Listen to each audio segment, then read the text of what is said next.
Welcome to Diaries of the Lost. Tonight we have a collection of 3 haunted house story from Outlost folks. The first story is titled The Forgotten Room. I hope a dreadful reading to you, listener. What secrets lie behind closed doors?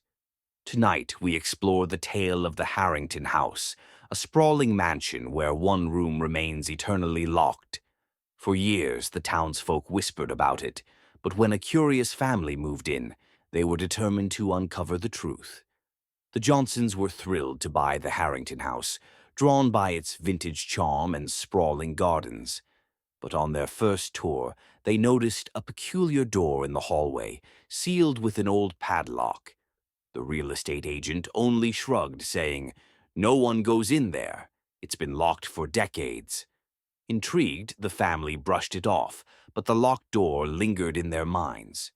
Over the next few weeks, strange things began to happen. Whispers echoed through the halls at night, and shadows flickered just out of sight.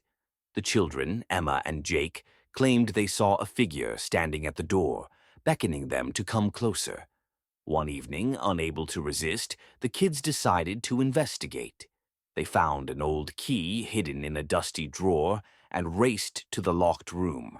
With trembling hands, they inserted the key and turned it.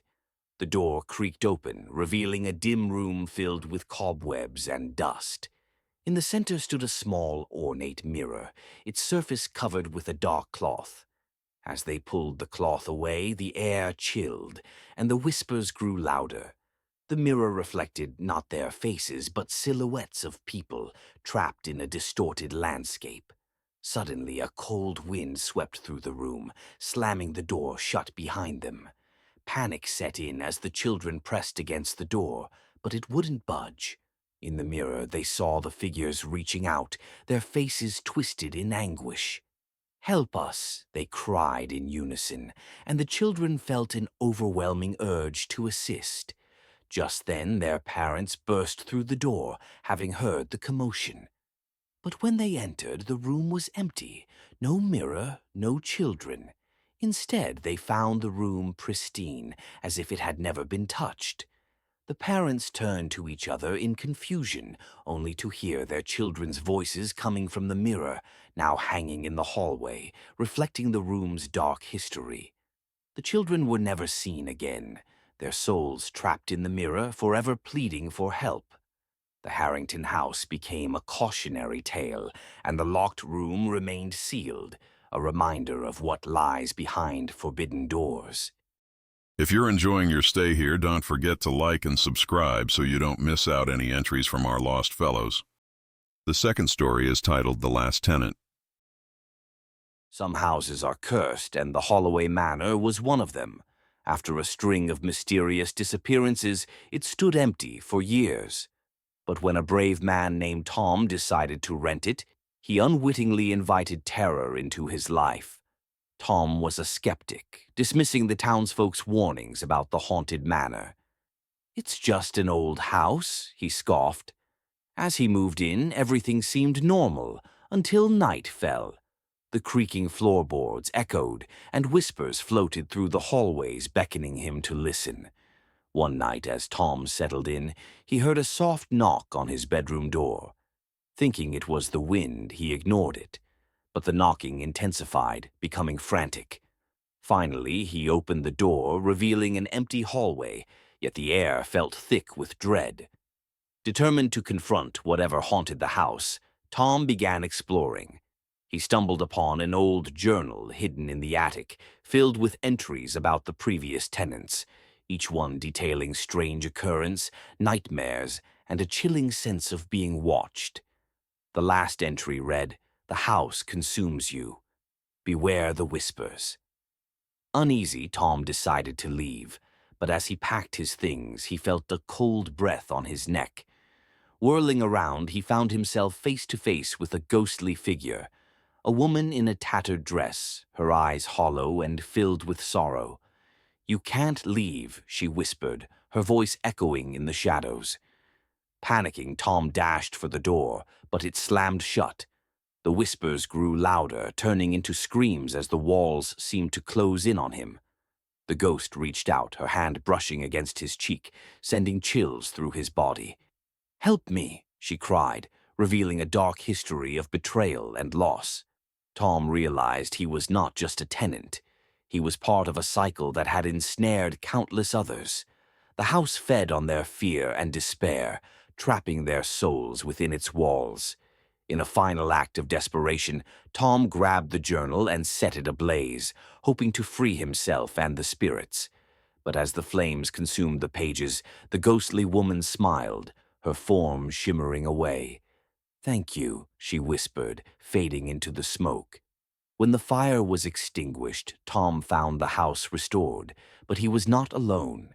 He had become the new tenant, trapped forever as the whispers echoed in his mind, waiting for the next brave soul to take his place. The third story is titled The House of Echoes. There's a house on the edge of town known as the House of Echoes. It's said that every sound made within its walls reverberates, capturing the essence of its occupants. But what happens when those echoes turn sinister? When the Ramirez family moved into the old Victorian, they were enchanted by its charm. But as night fell, they began to hear strange sounds, faint laughter, whispers, and sometimes blood-curdling screams that echoed through the corridors. Initially dismissing it as an old house settling, they brushed aside the unsettling noises. However, the children, Maria and Luis, began to complain about the voices calling their names, luring them to the upstairs attic. Concerned, their parents forbade them from going up there. One evening, while the parents were out, the children couldn't resist the allure of the attic any longer. They crept upstairs, their hearts pounding with excitement and fear. As they pushed open the creaky door, they were struck by the sight of old toys and dusty furniture, seemingly untouched for decades. But the moment they stepped inside, the door slammed shut behind them. The echoes intensified, surrounding them with whispers that filled the room. "Play with us. Join us." They felt a chilling presence, and the laughter turned dark and mocking. Frightened, Maria and Luis tried to open the door, but it wouldn't budge. Suddenly, shadows began to swirl around them, taking the shape of children with hollow eyes and twisted smiles. "We're lonely," one of them said, extending a skeletal hand. "Stay forever." Desperately, the siblings huddled together, trying to remember the way back. Just then, they caught sight of a mirror on the wall, reflecting not their terrified faces, but a dark, endless void.